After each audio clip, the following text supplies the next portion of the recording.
Welcome to Unbroken From the Ashes. And we're the Ashes. I'm James Ash. And I'm Jessica Ash. And we're doing this first podcast before my eyebrows fall out. It was very important. We made It haste. was. So we tried doing it before my beard fell out, but the timing just didn't work. We missed that window. But now there's no time to waste. We weren't even ready to start this journey, but we had to do it while you still had eyebrows. That's it. Before I look too much like an alien. You and I have had a very eventful, challenging, and full life. We've become changelings in our own right, escaping and changing generational trauma and abuse.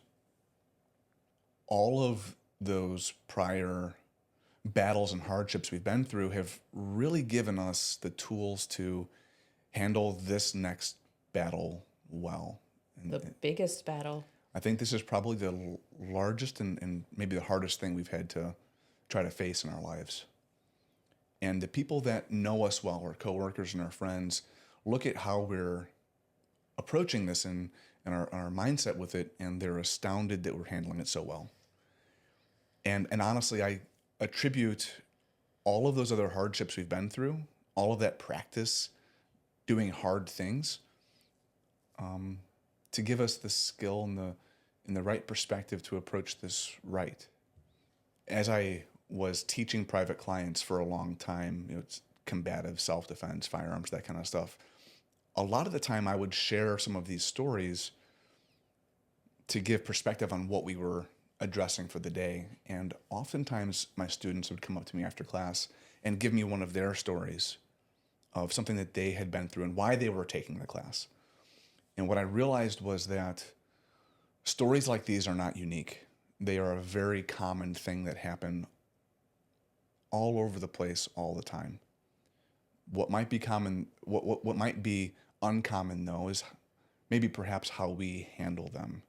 With these podcasts, with each episode, we want to cover three things. One is what is going on in our lives, whether it's what is the next big adventure, what is the next crisis we're trying to handle. Like what's happening right now. And two is going to be a story, some type of story of perseverance or overcoming or transcendence, some relevant story to what's going on in our lives. And three is what is that lesson that everybody can learn from that story. So let's jump in. So I want to start with James. Who is James Ash? Who are you now? What do you do for a living? Right now for a living, I am a police officer. And as a police officer, I'm on a local cool guy team doing Ninja Man stuff with green pajamas like Ninja Turtles. And Ninja Turtles, like yeah. with the pizzas and Michelangelo? Yeah, less pizza now, but yes. Cowabunga. So yeah, I'm on a local SWAT team. I'm a police officer. I'm an instructor. I teach combatives, firearms, trauma care, that kind of stuff. And just kind of enjoying life right now. Okay. Tell me, where are you from? Another good question. I don't really have a specific answer for that. I'd say generally the Midwest. I lived mostly in northern Illinois for most of my life, and I lived in southern Missouri for several years. And then during my time in the military, I lived kind of all over the place, but mostly on the East Coast and around Tennessee and that area. Tell me a little bit about this biggest battle that you are facing now. I mentioned I'm on a cool guy team now. I have always tried to set myself aside doing things with excellence. And that started when I was in high school. I started on the wrestling team, and kind of part of my identity has become being that guy that excels at physical things, right? Wrestling, joining the Marine Corps, getting into a special unit inside the Marine Corps, doing a special unit now. So I've kind of got my identity wrapped up in doing special things and kind of trying to excel and push myself, right, to see what I'm made of. This last January, I was diagnosed with a cancer that is currently incurable and ultimately terminal. that affects my immune system and my bones, and frankly makes me fragile in some ways. And What is this cancer called? it's called multiple myeloma, and it's a cancer of the blood and the bone marrow that degrades my immune system and makes me more susceptible to infections, and it kind of makes holes in my bones, makes them very brittle, kind of like I've got extreme osteoporosis throughout my body. So it's changing everything. It's changing me physically. It's assaulting me emotionally by kind of changing the person who I think I am in some ways. Like you might lose your identity. Yeah, it's got to change. Okay. When we first got this diagnosis in January, I did go through a period of a few weeks of extreme mourning the person I knew myself as gone, and mourning the future things that are no longer possible. Wondering if, am I going to be there for Tyler's wedding? Tyler is my son, your stepson. Yes. He's 16 years old. Am I going to be there to see him graduate college? We have a good plan now, and I think that's much more likely now that we're doing what we're doing. But let's just take a moment here. When I was in school, I'm a physician assistant. I now work for a small biotech company, but I am a physician assistant, and I went to school in the 90s, aging myself. At that time, if you were diagnosed with multiple myeloma, first of all, the average age of diagnosis is like 69, 70. Yeah. And you had a high likelihood of dying within months, and maybe you were lucky if you made it a couple years. Yeah, and now medicine has come so far that we have exponentially increased our survival rate for this cancer, where 50% of the people diagnosed can make it for 4 years. 4 years. That's the average. Some make it much longer and some don't. Right. But the average lands at about 4 years. We have met some patients who are 12 years out. But for every one of those, there's someone who makes it A few months. Right. Yeah. That's how you get to an average. But there are so many new therapies, and so the life expectancy is extending, but that doesn't mean it's a cure. It will come back. Right. If you can use these therapies to put you in remission, at some point you will relapse, you will get worse. The old treatments won't work anymore. There are new treatments that may. The cancer changes and adapts. Right. It's like a parasite that is smart and can outsmart your old therapies. And this continues. You might go back into remission until you relapse again. And this is ultimately, after so many times, what will end somebody's life. Right. And so lifespan is not necessarily the same as health span when we look at things like this. And so as I was mourning, those are some of the things that I was, maybe projecting and mourning as the things to come. And then after, you said about 2 weeks. So what happened after that? Oh, when I was in that period of mourning. Yeah, as you came out of the period of mourning. Yeah, so I realized I had to do something with this. I knew that things were changing. They had to change. It's something as simple as how I work out had to change, right? I can't deadlift, 500 pounds anymore. I was going to go for a record of 600 this year was my goal, and I wanted to squat 400. But it's not going to happen, right? So I can't load my skeletal structure with that kind of weight because I've now become brittle. And so I could sit back and feel like a victim of this circumstance, a victim of this disease, and feel really bad for myself. And I I have days and moments where that feeling bad for myself hits me, but that's not a way to live. That's a victim-minded way to live. So I can mourn who I once was as being gone, but I need to determine who I'm going to be. So things are changing. That doesn't mean things are over. And so I determined to grab this by the horns and fight as hard as I can to reinvent myself, to figure out what this new James looks like, and what are these behaviors, what does life look like, what are the habits and even my hobbies, and just go on the attack. And then when you say go on the attack, there's conventional medicine, which is the chemotherapy, Right. Bone marrow or stem cell transplantation, which is coming up. So there's all the conventional medicine and we've sought out the best places in the world to give you the best chance. And then there's also non-traditional things, and we're doing both. We're doing both. We're not excluding either one. We're doing both. We're throwing the book at it. Yep. And I think that started when you had your conversation with Craig Douglas. Yeah, so the week before my official diagnosis, we got blood work back. I didn't understand it, but you did. And you kind of walked me through what these labs mean, and oh shit, we have a problem. And that weekend we had a ShivWorks class that we were attending with the EWO out in Philly. And Craig's become a friend of ours, and we're walking him through what's going on. He's like, listen, here's what you got to do.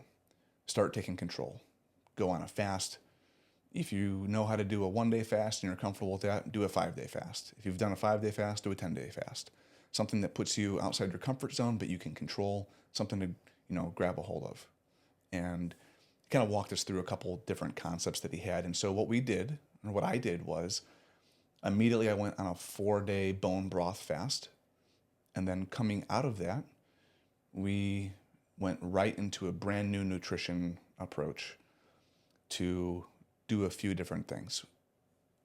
First, we wanted to eliminate all of the pesticides and the processed foods that probably, frankly, give cancer to a lot of people.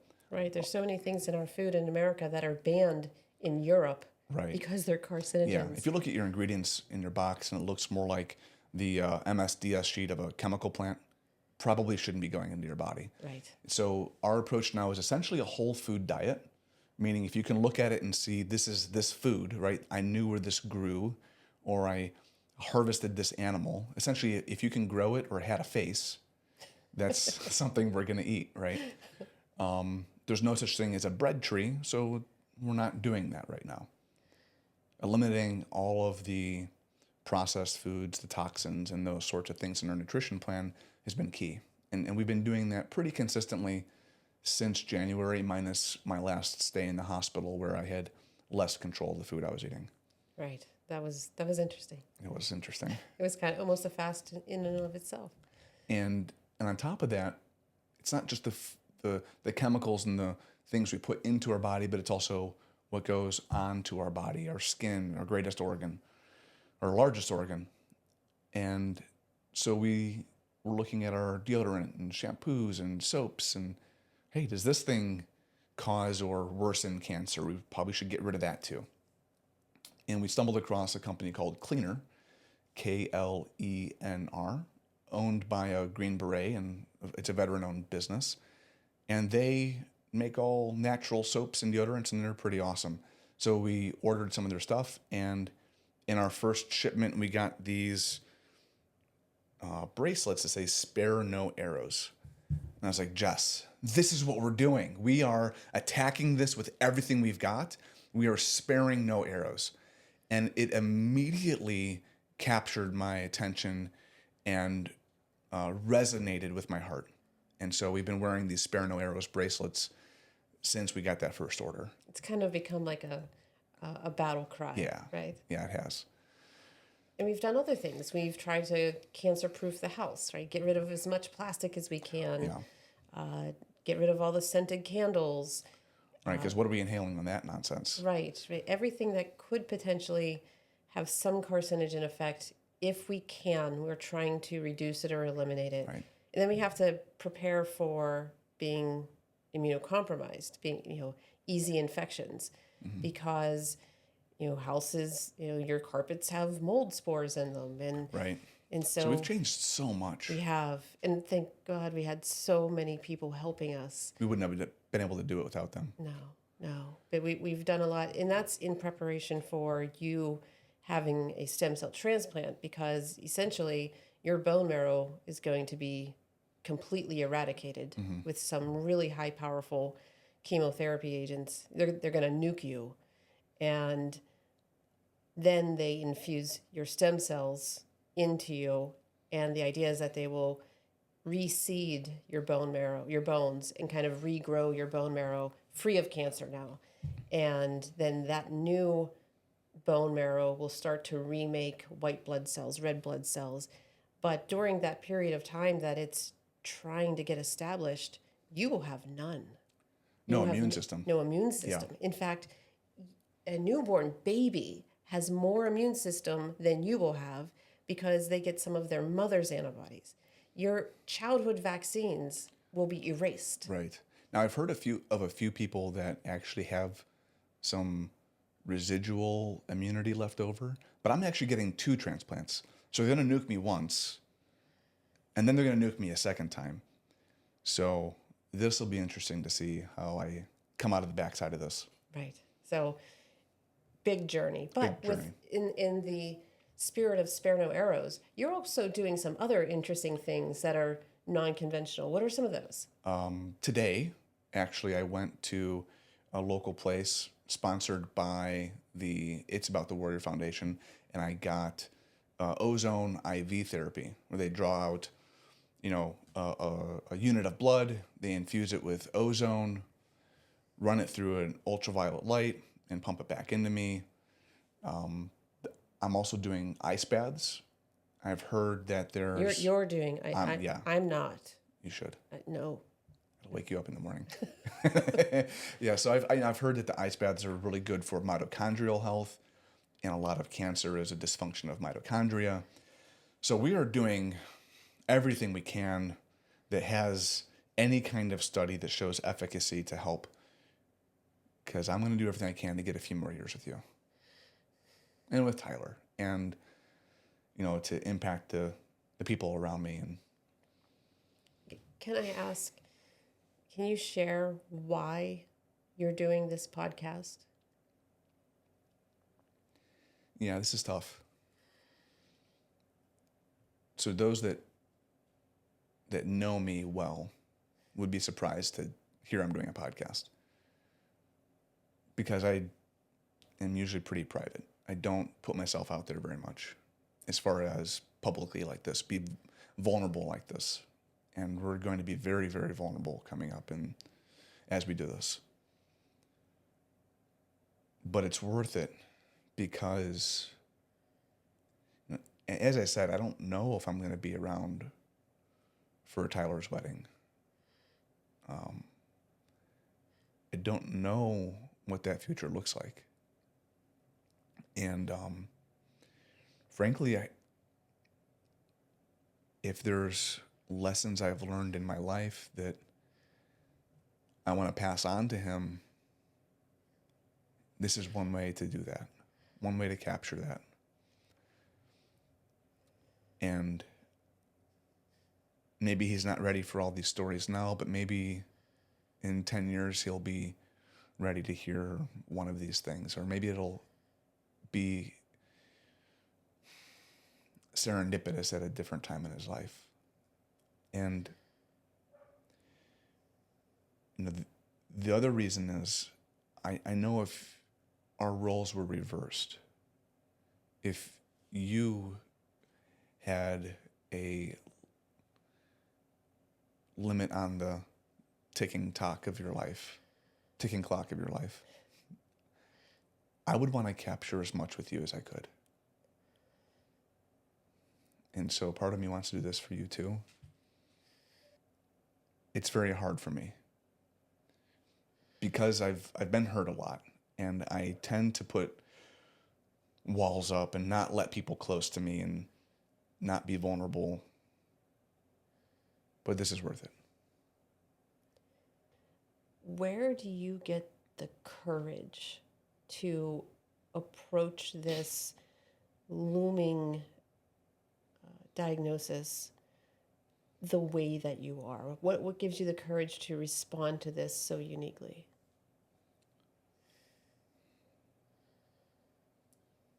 Let me tell you a story. Okay, And maybe this will be our first story of the podcasts, of the episodes. I like it. So I signed up for the Marine Corps when I was 18 years old in January of 2001. And I wanted to be in the band, which will surprise many people. I signed up to play the saxophone in the Marine Corps band. I can't even imagine. I know things have changed a lot since then. And I was a total dork. I was a different person then. And in many ways, but not in all. And I blew the test. I totally failed it. And so I went into the Marine Corps open contract. I was like, you know what? I learned enough about the Marine Corps. I saw all the videos of boot camp and doing hardcore shit. And I'm like, you know what? This is what I want to do. I don't care if I'm in the band or not. This is what I want to do. So I went in open contract. And my boot camp date just so happened to be September 18th, 2001. 1 week after we got attacked. So here I am, 18-year-old, just left my house for the first time out on my own, a week after the biggest terrorist attack in my lifetime. Now I'm going to war. And I look at my future, and I don't know that I'm going to live through my first 4-year enlistment. And it was kind of scary, but something about me was at peace with it. And as we go through boot camp, we hear all these stories of the Medal of Honor recipients. We've got men that are jumping on grenades to save their fellow warrior to their left and right. We've got young men charging up hills toward machine gun nests to take out the enemy and change the whole course of battle. We've got the Marines and the Frozen Chosen doing these forced marches that are killing so many of them in this frozen tundra of North Korea. And a lot of them didn't make it. But a lot of them did. And as I was going through the hard parts of boot camp, I would look to these warriors, the ancestors in my bloodline of warriors, and say, what I'm dealing with now is hard, but man, these guys set an example of what a human can do. And if any human can do it, then so can I. And we were going through the Crucible, which is, I've explained it to you, but for those listening, it's a 3-day test, if you will.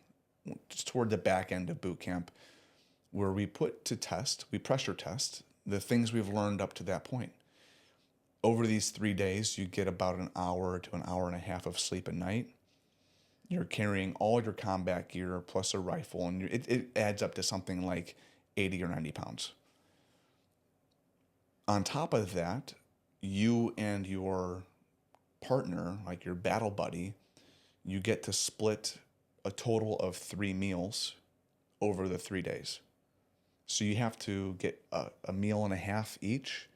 And of your meal and a half, you have to parse it out over 3 days of grueling hiking. We hike, it's something like 50 or 60 miles. There's dozens and dozens of obstacle courses. And I went to boot camp in San Diego because of where I enlisted. I was in Northern Illinois. Half the country goes to the West Coast, half goes to the East Coast, and there's this big feud between who's better, the East Coast Marines or the West Coast Marines. But I'm a West Coast Marine. So And clearly you think they're better. of course they are. Yeah. And in the West Coast, you have to deal with terrible terrain, lots of mountains and hills and things like that. And part of this Crucible, of this 3-day hike, it was all in these hills and these mountains. On the second of the third days, we were doing a night hike. And the scenario was there's a platoon, 5 miles away that's in a nasty firefight, and they're out of ammo. So we have to bring them ammo, but we can't use lights because we don't want to draw enemy attention. So we're doing a night hike, carrying all of our 80 pounds of gear plus 50 caliber ammo cans, which are probably 30 or 40 pounds each, full of rocks or sand or whatever they put in there. And we have to hike the 5 miles to the friendly location with no light. On this hike, I step into a rut on this trail, and I fracture my left fibula. And the recruit behind me didn't know I had actually hurt myself, so he picked me back up. He's like, all right, let's go. And so I stood back up, screaming pain through my foot. I knew it was injured. I knew it was hurt. I've hurt myself before. I've never had a break like this. So I knew it was different. And I was a little bit nervous. But then the story of the Marines and the Frozen Chosen came back to mind. And here I am as an 18-year-old preparing for war, because we're at war. And I need to know if I've got what it takes. Can I walk with the greats of these Marines that have come before me and set the example?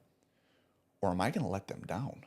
If they can do it, these other humans that came before me, I know I can do it too. And the only thing that's going to stop me is what's up here, or if I literally just break and fall apart. So we continue the hike. I finish the hike that day, and my foot goes numb as I'm walking. And every time we stop for a pause, we take like 30-second pauses. The pain comes back and it starts throbbing, and then we start hiking again, and it just goes numb. I'm like, hey, I can hike with numb. Numb works. Probably it was just the massive swelling creating compartmentalization inside my foot, but numb was okay. The next day was the big hike up the mountain they call the Grim Reaper. And if I recall, it's something like 15 or 20 miles. So you didn't tell anybody? I didn't tell a soul. Okay. Didn't tell anyone. Because had I have told someone, they would have cycled me back and I would have to do the last month or two all over again. But I wanted to know that I could do it. The next day, we do the Grim Reaper, and my drill instructor puts me at the back of our platoon, and he tells me to be the bulldozer, which means if you're in front of me and you start slowing down and not wanting to hike, it's my job to push you. So I'm not just hiking, I'm pushing. And frankly, that helped me take my mind off the pain of my foot, and it gave me a purpose. So now there's these two things. I've got these other Marines that have gone before me, and they've done this hard thing. These warriors that have gone before me, the Frozen Chosen.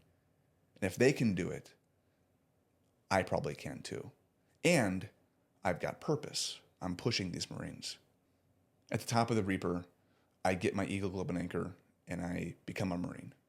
That moment was sweet, because not only did we earn that, it had a little extra something for me, right? I had to earn it a little bit harder. So I guess the lesson from this is when you're going through really, really hard things like and eventually terminal cancer, look to the people that have gone before you and done it. What's that example look like? And if you don't see anybody or know anyone, can you be that example? Because guess what? Someone's watching you too. And the second is you got to find purpose. I do believe everything happens for a reason. And I don't know what the reason is for this. It might simply be because someone else is watching. And they're going to see how we respond to it. And maybe this will change someone else's life for the positive. I don't know. But I have to have faith that there is a purpose. And so it's my job to do this with excellence. So I think in the next episode, we'll do a deeper dive into some of your upbringing, a few of those stories of your childhood and some of your experiences as a kid and how they formed this 18-year-old who became a Marine and ultimately the you that you are today. Your story is not extremely dissimilar from mine. Parallel paths on the same journey, just looks a little different. This being our first episode, we need your guys' feedback. So go ahead and put comments into place and do the button with the like. I don't do social media stuff that well, but do the things, you know the things, do all the things. It'll help us. And if there's something that we can do to make this better, let us know. If you hate it, okay, that's cool. Let us know. Well, they definitely should like your eyebrows because you still Well, they're have still them. here. Yeah. They are falling out though. From Yes. the chemo Every time I you, touch them. from the chemo you have already had. Yeah. They've started to every time you touch your face. Yep. I get covered in little eyebrow lashes. So I guess the way we'll sign off is with something that we tell each other all the time. Yes. And it's kind of in the same mindset of the things we've been talking about. We don't say have a great day. No. Because have a great day is kind of passive, and it kind of puts the onus on your circumstances. Maybe you'll have a great day and maybe you won't. Maybe the sun is out. Right. So what we say is make today great.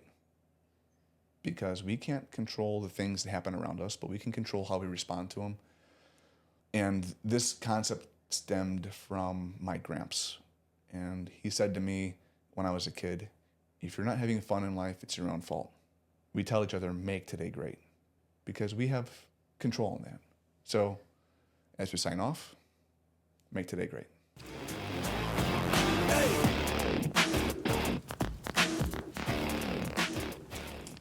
We got one. And that went well,